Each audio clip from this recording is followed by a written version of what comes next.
A high-altitude object tracked over northern Canada has now been shot down over the Yukon by a U.S. F-22. This incident comes one day after the U.S. military shot down a different unknown high-altitude object over the waters of Alaska. ABC's Ty Hernandez tells us how this might be connected to the Chinese spy balloon shot down last weekend.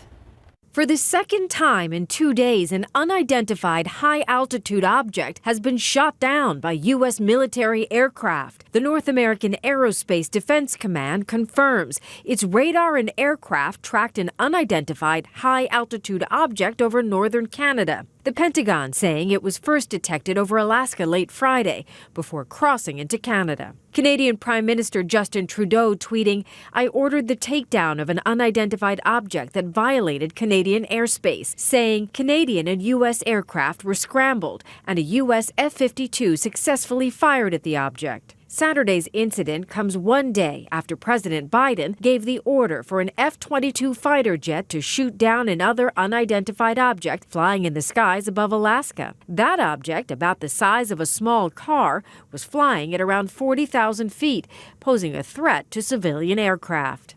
Out of an abundance of caution and at the recommendation of the Pentagon, President Biden ordered the military to down the object, and they did. The Pentagon confirms the military is working with the FBI to recover what they can of the object, but Arctic conditions are making that operation treacherous. President Biden has faced some criticism for not acting sooner to shoot down a Chinese spy balloon that appeared over the western United States nearly 2 weeks ago. That balloon eventually shot down off the coast of South Carolina on February 4th after traveling across the country. The Defense Department advising the president to wait until it was over water to avoid hurting anyone on the ground. Alaska's Senator Lisa Murkowski says Friday's action by the administration sends a better message. Any aspect of U.S. sovereign territory that is encroached upon, there's going to be consequences to it. Ty Hernandez, ABC News, New York. Okay, so today felt pretty good temperature-wise, but outside when you step out, the wind was brutal. Whipped you right in the face. It did. Yeah. It was kind of miserable, Mia. Yeah, it was a little breezy out there. Thankfully, you're right. Yes, the sunshine helped. It was very comfortable out there in terms of the temperatures. But yes, it was breezy in spots. Good thing is, though, winds are calming tonight. And I think tomorrow wind won't be as much of a factor. Let's take a look at some of the peak wind gusts that we saw across portions of south central Texas throughout the day. Today, San Antonio International clocking in a peak wind gust of 32 miles per hour, 31 miles per hour over in Hondo, 21 miles per hour in Kerrville. New Braunfels peak wind gust for the day, upwards of about 30 miles per hour. Again, we are really calming things down in and around the San Antonio area tonight. Calming winds will help those temperatures continue to fall through the overnight hours. So again, we are going to wake up to the 30s across a good portion of the region, especially in rural areas in and around San Antonio, and then isolated spots up in the hill country. I think it's possible that once again we briefly dip down to or just below that freezing mark right before the sun comes up. But for now, here in town, mid-30s is where I think we're going to start off our Sunday. So still plenty cold. If you are planning on stepping out early tomorrow morning, you definitely will want to bundle up. But as we head into the afternoon, temperatures will warm, pretty comfortable out there, all things considered. We're climbing into the mid to upper 60s for those daytime highs across south central Texas. Something else I do think you will notice tomorrow compared to the full blown out sunshine that we saw today, a bit more cloud cover moves in to wrap up the weekend. That cloud cover sticks with us into Monday, maybe an isolated stray shower there. Vast majority of us do look to sit on the drier side, and then into Monday night, we are still expecting that weak front to push into south central Texas, but unfortunately, rain chances, at least with the data that we've seen today, not looking as good as we may have hoped. So we can time out that setup. There's an area of low pressure still well off to our east here tonight, sparking some widespread rain and storm activity across the deep south. For us here in the Lone Star State, high pressure in control. That's going to continue scooting eastward, though, as we head into the second half of the weekend. Our focus is on this low pressure system that is off the west coast.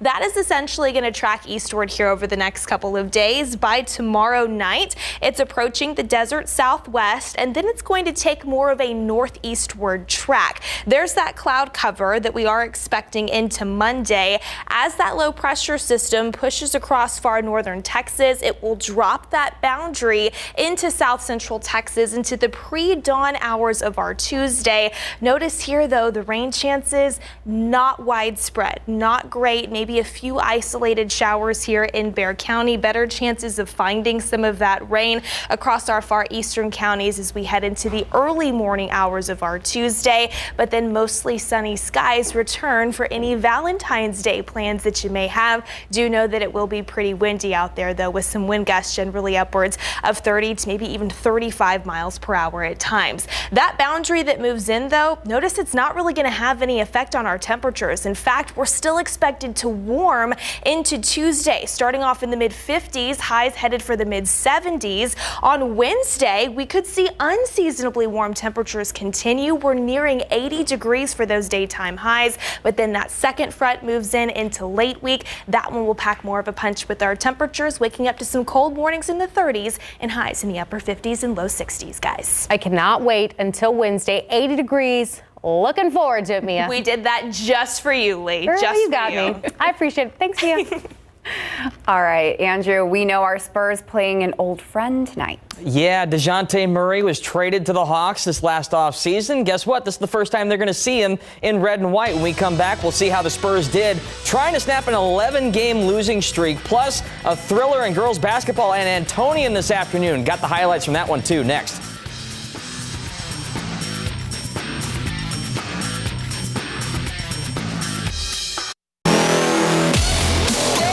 Jeremy Sohan returns to the Spurs lineup tonight as they take on their old friend DeJounte Murray and the Hawks in Atlanta. And the rookie contributes right away with a straightaway three-ball. Great start for the Spurs. They lead 7-2. Later in the quarter, Keldon Johnson strikes with a layup. He's back in the lineup, and San Antonio trails by 1. Then final seconds of the frame, Gorgie Jang comes up with the rebound, gets it ahead to Sohan, and he races down the floor for the one-handed jam with 2 seconds left. Spurs still trail, though, 32-31 after 1. Second quarter, Spurs surge into the lead. Malachi Branham knocks down the three-ball, capping a 10-2 run and forcing a Hawks timeout. It's 43-37 San Antonio. But the Hawks rally, and in the final seconds of the half, Trae Young knocks down the pull-up jumper. Spurs still trail 61-60 at the break. Third quarter, DeJounte Murray comes alive. First, he knocks down a three to give Atlanta a 10-point lead, 78-68. And then a few possessions later, he drives inside for the tough layup. DJ finished with 18 points tonight. All 5 Hawks starters finished in double figures, and the streak is now 12. Spurs lose again, 125-106, but head coach Greg Popovich felt really good about the progress his young guys showed tonight. I can see it. I can see it in Trae. I can see it in Jeremy. Keldon's off the charts. Zach's off the charts. Kate is getting better and better, confidence-wise. It's good. Malachi is far exceeded where we thought he'd be at this point. So I'm thrilled with all of them. Next up, the Spurs hit the road to take on Cleveland Monday night at 6 p.m. Texas men's basketball team returned home looking for a bounce-back win against West Virginia, and the Longhorns pulled away late in the first half. Off the turnover, Timmy Allen finishes with the layup, 38-23 Texas. And then in the final seconds of the half, Arterio Morris comes up with another steal and finds Sir'Jabari Rice for the slam with 3 seconds left. Longhorns head into the locker room with a 51-30 lead, and they cruise to a big win, 94-60. Number 14 Baylor traveled to number 17 TCU for a top 25 showdown, and Adam Flagler put on a show in crunch time. First, his three-point gives the Bears a 61-58 lead with 4 minutes to play. Then he gets a floater to fall high off glass. Flagler finished with a game-high 28 points, and Baylor knocks out the Horned Frogs 72-68. In girls high school basketball, Antonian already had the district title wrapped up, but they had a tough test this afternoon against St. Agnes. Picked this one up in the third quarter. Suhaili Mermea comes up with the steal and takes it the length of the court for the basket. Both teams are now tied at 37 heading into the fourth quarter. That's when the Apaches take control. Ariana Davis spins and flips it up and in. Count it and one. She'd hit the free throw, so both teams still tied up now at 45 all with under 10 seconds to play. Final possession, Ella Neitz loses her defender and puts it up and in with 1 second left to give the Apaches a late lead. One last heave was intercepted, and Antonian wins their regular season finale in dramatic fashion, 47-45. I saw the clock running down. Obviously, I wanted to get the last shot, and Ari opened up a lane for me, so I took it, and then I kind of did like a little move, and the girl was on the floor, so I just shot it and trusted in my skills to make it, I guess. We lost to them last time, so we really had a fire to win this one. The Apaches finished with a 29-8 overall record, 11-1 in TAP 6A District 2. In boys hoops today, District 29 6A, Jay honoring their seniors before taking on Taft at Paul Taylor Fieldhouse. Raiders start strong in this one. Marcus Williams knocks down a three from the wing, part of an 8-2 run right out of the gates. But the Mustangs battle back, pushing the pace here. Senior Jalen Knighton goes up strong and gets it to fall. Count it plus the foul. That makes it a 5-point game, but the Raiders answer back. Roman Flores the steal, over to J.D. Riojas, and ahead to Kevin Piedra for the basket. Taft goes on to win it, 71-60. Coming up later in sports, local wrestlers look to claim regional titles and punch their tickets to next week's state tournament. It is finally state tournament season. Got a lot on the slate next week. Got a lot of excitement there. Thanks, Andrew. You got it. All right. Dead pests, rodent droppings, and live roaches, each leading to low health scores clearly at 3 different restaurants. Find out who's in this week's Behind the Kitchen Door. Rescue crews are not giving up as the death toll from the earthquake in Turkey rises. See the damage left behind and how nations across the globe are helping.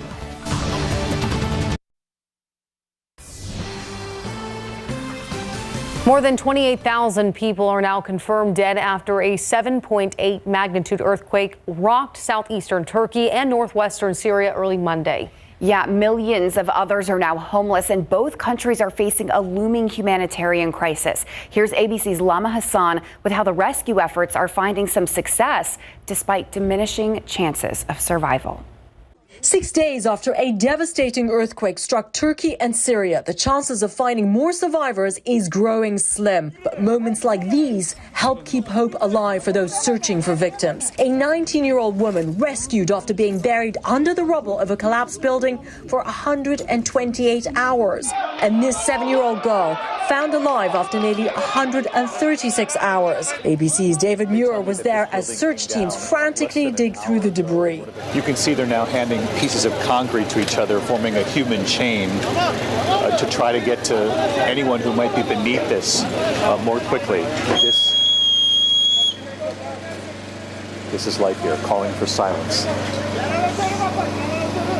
Helicopters bringing the wounded from the disaster zone to the region's largest hospital. These helicopter rescue missions are now going on around the clock. More than 700 patients rescued just in this hospital alone. The UN's emergency relief coordinator says he expects the death toll to continue to rise. And I think it's really difficult to estimate, obviously very precisely, because you need to get under the rubble. But I'm sure it'll double or more. And that's terrifying. For so many across Turkey and Syria, even though they've survived the quake, they no longer have a home to return to. Entire neighborhoods destroyed. Homes and buildings now just mountains of debris. The powerful quake changing the landscape in some areas, splitting this olive grove in two, creating a 200-meter wide fissure. The newly created canyon is 30 meters deep. Lama Hassan, ABC News, London. An American Airlines jet collides with a shuttle bus, resulting in 5 people hurt. This happened at the Los Angeles International Airport last night. An airport official says the plane was being towed from a gate to a parking lot on a taxiway when it ran into the bus. The plane did not have passengers on board, but the bus did. 4 people were taken to a nearby hospital, while a 5th person injured declined to be transported. 5 other people were treated at the scene. The cause of this collision is still under investigation. Well, an update is in. Suicide rates in the U.S. have increased in 2021 after 2 years of decline. That's according to a new CDC analysis. The data shows there were 14.1 suicides for every 100,000 people, When broken down by ethnic groups, though, there were significant increases in suicides among Native Americans, Black Americans, and Hispanic Americans. When it came to white Americans, the suicide rate had actually declined. If you or someone you know is struggling with mental health, you can reach the Suicide and Crisis Lifeline by calling or texting 988. We're learning more about the new disclosure from former President Trump's team on classified documents found at his Mar-a-Lago estate. Sources say Trump's legal team was searching through additional boxes in mid-January amid the Justice Department's ongoing efforts to verify the former president no longer has any classified records in his possession. Trump's team then provided agents an additional folder with classified markings, as well as a laptop that belonged to a current Trump aide, which had electronic copies of some classified papers. This comes after Friday's search of former Vice President Mike Pence's Indiana home, where another classified document as well as 6 other pages of records were found. Well, recent health inspections of local restaurants uncovered all kinds of violations that might make your stomach churn. So get ready. From rodent droppings to roaches to bottles of hazardous chemicals that have no business being in restaurants. The Night Team's Tim Gerber shows us what he found behind the kitchen door this week.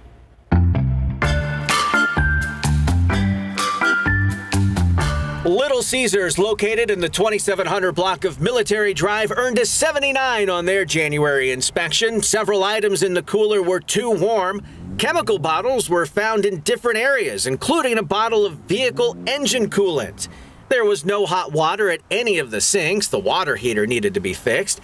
There was food debris in the oven, on the floor, and unspecified dead pests in the kitchen. A reinspection was ordered. La Centro Americana restaurant in the 1200 block of 24th Street got an 81. Tacos in a refrigerator were temped at 91 degrees. That's too warm. They should be cooled to 70 degrees prior to storage. An employee was seen using the hand sink to wash a tablecloth. There was a container of shredded cabbage on the floor near a sink, and rodent droppings were found on the floor. The business told to close up holes and eliminate food sources. The inspector confirmed the business is using pest control services but recommended more treatments. 11 violations were corrected on site. China Harbor Buffet in the 17,000 block of Highway 281 got an 85. There were unspecified live pests in the dry storage area. The walls of the walk-in coolers were soiled and full of food debris. There was an accumulation of grime and grease on the vent hoods and filters. The frying equipment was coated in more grime. Many surfaces needed to be cleaned. They also needed to do a better job of properly storing raw meats to avoid contamination. Tip Top Cafe in the 2800 block of Fredericksburg Road earned an 86. The inside of the microwave needed to be cleaned, so did the floor mats that were filled with food debris. The inspector found dead roaches in the building, while live roaches were seen walking around the hand washing area and the cold hold units. The business was told to cover all items when not in use, including a butter container found on a shelf with no lid. 8 violations were corrected during the inspection. That's what's behind the kitchen door. Bon appetit. Tim Gerber, KSAT 12 News. For some, they're the star of the show. No, we are not talking about Rihanna, but instead the Super Bowl ads. How much companies spent this year and what we can expect to see. And with every major event comes a major increase in security. How officials plan to keep fans and players protected tomorrow.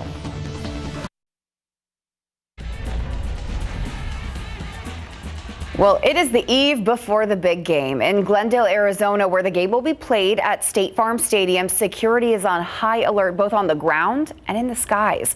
There's a temporary flight restriction around the stadium so security can have a bird's eye view. Surrounding areas will also be filled with Customs and Border Protection, air and marine operation. Game security has access to more than 1,700 cameras, with 800 of them placed around the stadium itself. For more than 40 federal, state, local, and tribal law enforcement agencies have been planning for this for the last 18 months. It's that time of year again, the one big television event we don't want to skip through the commercials.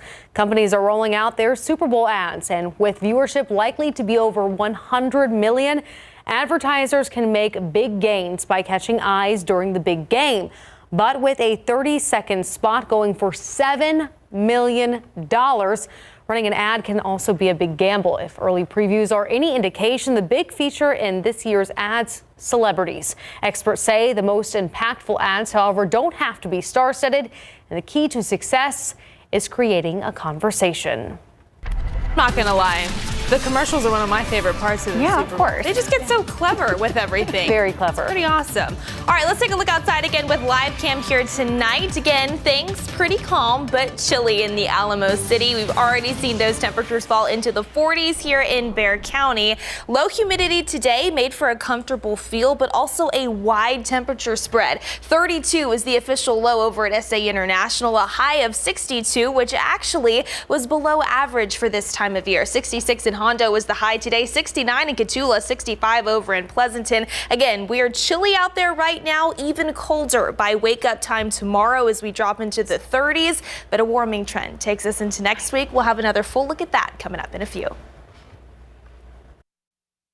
All right, so we've had the cold, we've had the wind, and now we're warming up just in time for Valentine's Day. There we go. That is the exact trend that we're going to find over the next several days. Yeah, highs approaching 80 by the middle of next week. Lee's over there cheering. She's very excited. But then we've got another front that's going to come in, and that's going to try and cool us down by the end of next week. Speaking of the cold, though, let's take a look at those morning lows across South Central Texas, what we woke up to earlier this morning. Really, most of us were able to fall to or below that 32-degree mark. 32 officially here in town, 25 up in Kerrville this morning, 26 in Hondo, 31 in Uvalde. We woke up to 32 degrees over in Carrizo Springs. Now, as we head into the overnight hours, I do think the bulk of us will once again fall into the 30s by wake up time tomorrow morning. Here in San Antonio, mid-30s, but especially in rural spots and then isolated spots up into the hill country.